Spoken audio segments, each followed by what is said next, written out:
You know, it's going to launch in September. You'll have the people who care who will be there. What about the rest? What about the people who say, okay, well, I'll sign up for that because it sounds like fun, but I've got 172 friends on Facebook, and they're not all going to sign up, so what do I do? How do you make it easy for people to move?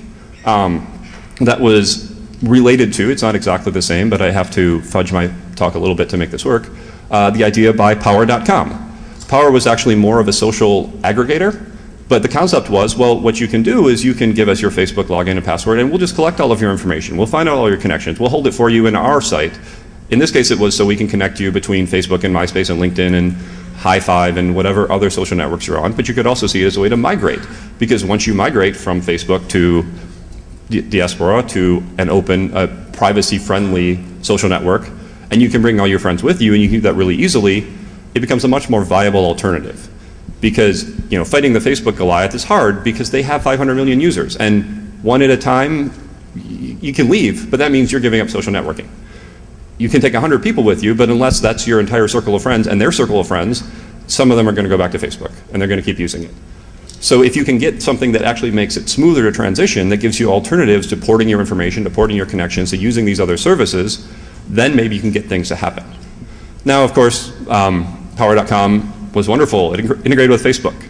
And this is what it looks like today. You'll notice one icon that is missing. So I've actually summarized the hacks I'm going to talk about, because there are a few more, but they mostly do the same things. They talk about education.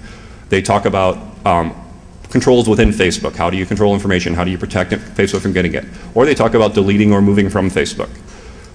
There are other examples of those, and I want to make sure that I save some time to talk to you guys about that. But what I want to talk about now are the challenges. And as you can see, Power, although not exactly a privacy hack, is running into some of these.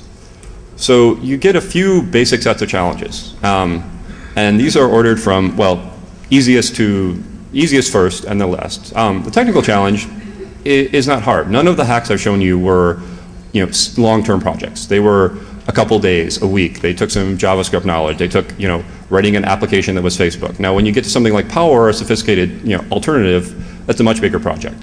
But most of these other tools are pretty quick. You know, you write it, you go through Facebook's privacy settings, you JavaScript away to single click, change all of them at once.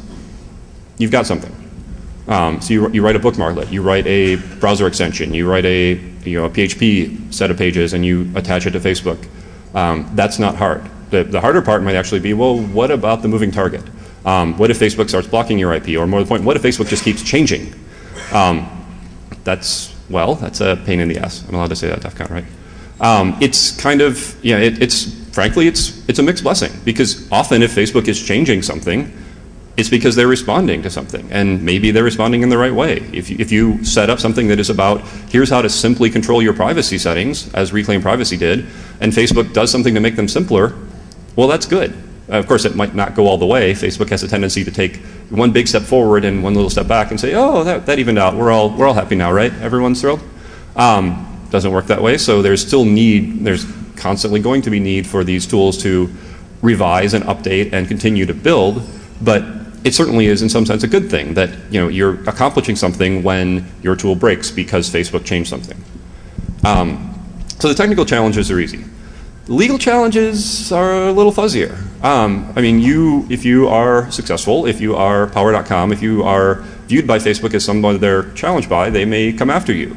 And I'm going to talk very little about Power.com. I'm going to encourage you all to corner Jennifer Granick from EFF, because she's written amicus briefs on this, and ask her all the hard questions. I'm just going to talk about the general areas. But you will run into a few things. The main thing is, what were the terms of service? Did you violate the terms of service? And of course, the question becomes, what's you? If you wrote a bookmarklet, well, the user might have run it, but you didn't do it. Well, again, I'm going to be non-lawyery, or I'm going to be very lawyerly and say, it depends. It's not an easy question. But what you see is that there are possible legal challenges. And the biggest one is the terms of service. And a lot of things break down from that. Well, if you violate the terms of service, have you gained unauthorized access to a computer network? Are you criminally liable for that?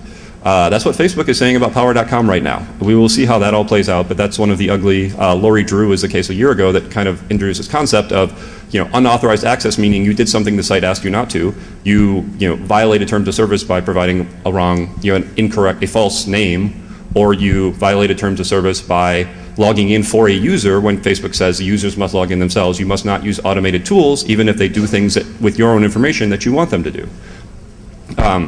So that's a challenge. But the biggest challenge for these is really practical. You've written a great hack, and there are probably people in this room, I hope, who've already thought of a couple of great hacks. I could do this. I could change. I could automatically untag everything. I'm sick of having my, I put up my fake profile picture and then everyone tags me every time they take a picture of me. I want a one button click that will untag everything in Facebook. But how do you get that from something I can use, something the people in this room can use, to something that the world can use? And not only that, something that makes a difference, something that Facebook has to respond to by actually making this easier, because they can no longer say it's hard. They can no longer say people don't care. How do you get adoption of your hacks? How do you get them to actually make a difference? And some of it's basically having something that's good, which good meaning both A, it does something that people care about, and B, it's easy.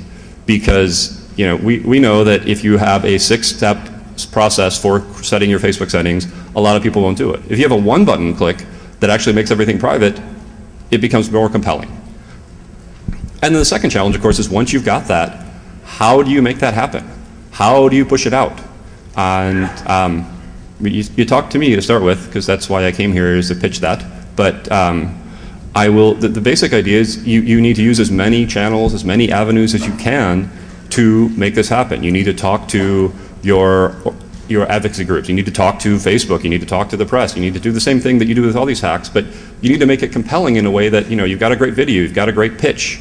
You make these things happen. You use, the ACLU or whoever else wants to talk about this to make things happen.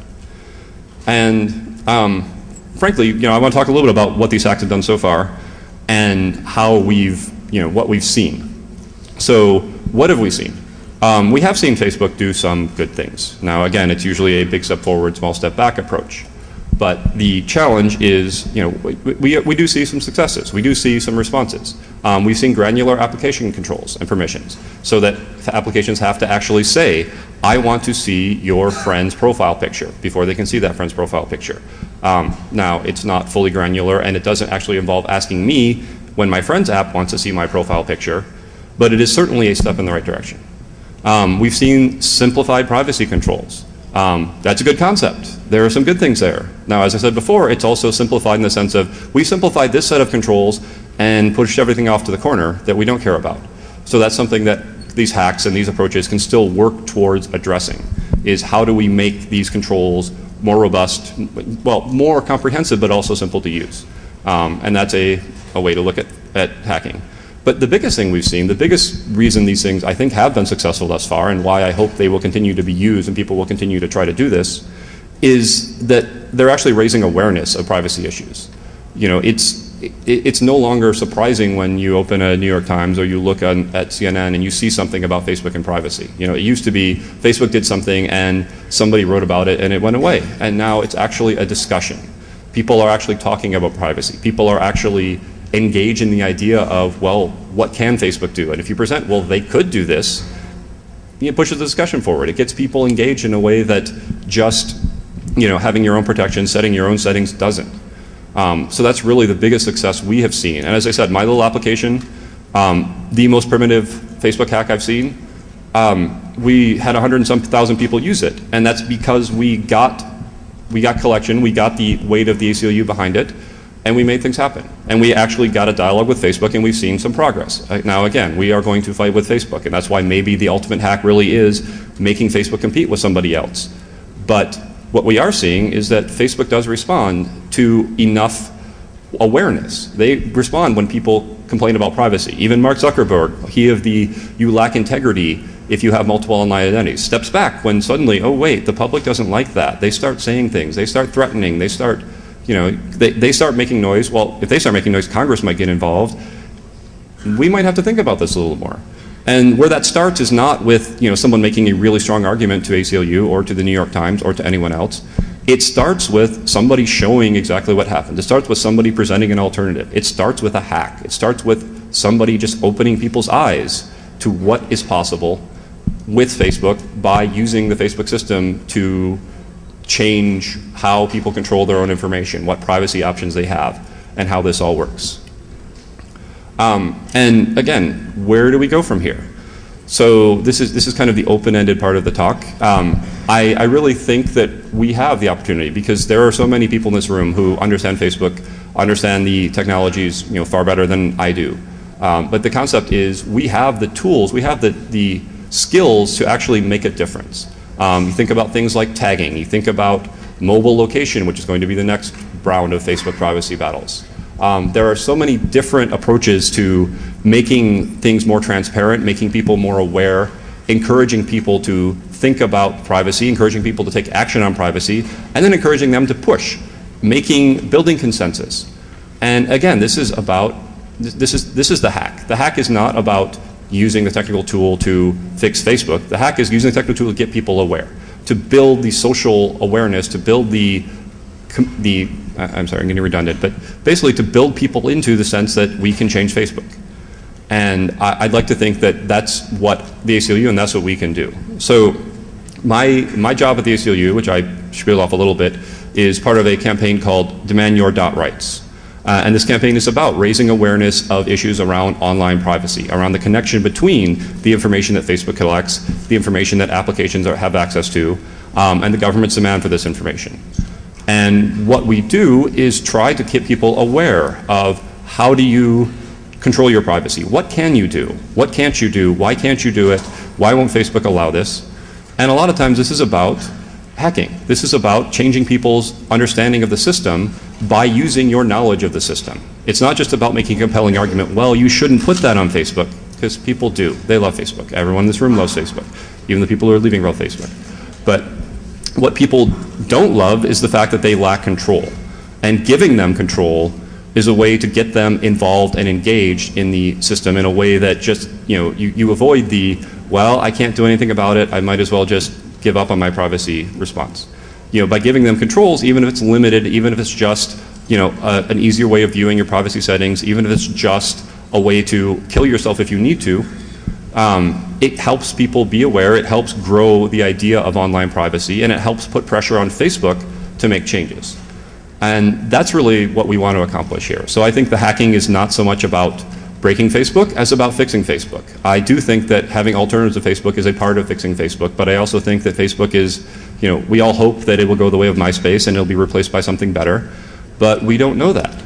So I hope that we can work together, that we as hackers, that we as the lawyers in the room, everyone else can find compelling ways to do this and to introduce new hacks, new techniques, new tools that show what Facebook can do, that show what Facebook can't do, that address the challenges that people have with user privacy and that make it happen. And what I really want to do today and why I came here, and I left some time for questions. I didn't know that wasn't part of the general presentation scheme here, I apologize, but is to get people to think about what can I do? What is it about Facebook that annoys me? What is it about Facebook privacy that I wish I could have happen? And how do I make it happen? Do I need a little bookmarklet? Do I need to write a script? Do I need to do something that people in this room can do easily that can make that happen? And then if I care about it, if I'm aware of that problem, well, how do I make this happen not just for me, not just for the next year's DEFCON where I can show my little script, but how do I make it happen more broadly? How do I change Facebook? How do I push for broader global change in the social network world by using the hacking skills that I have? And I really hope that people will continue this dialogue, that you'll come and talk to me, that you'll talk to each other, that someone will come up with a great new tool that I can give to a smaller audience next year perhaps, but that really will help people understand what happens with Facebook and help people understand what they can do and how they can change it. And again, I want to be part of that. I'm not a hacker anymore, but I know the people in this room have the skills and they have the knowledge and they care. They came to this session because they care about privacy. And making that happen is something that the people at DEFCON have a great ability to do, and we want to be part of it because we want to take advantage of your skills, and we hope you want to take advantage of our networks and our relationships, and we want to work together with other organizations, with other groups that can make this happen. So I'm going to actually wrap up now with anyone who actually really wants to come up and ask me a question. I know that's not supposed to be part of my presentation, but I've run out of things to say myself, so I'd be happy to talk to someone on a microphone. Otherwise, I really want to thank everyone for coming and hope that you all are thinking about ways to hack Facebook.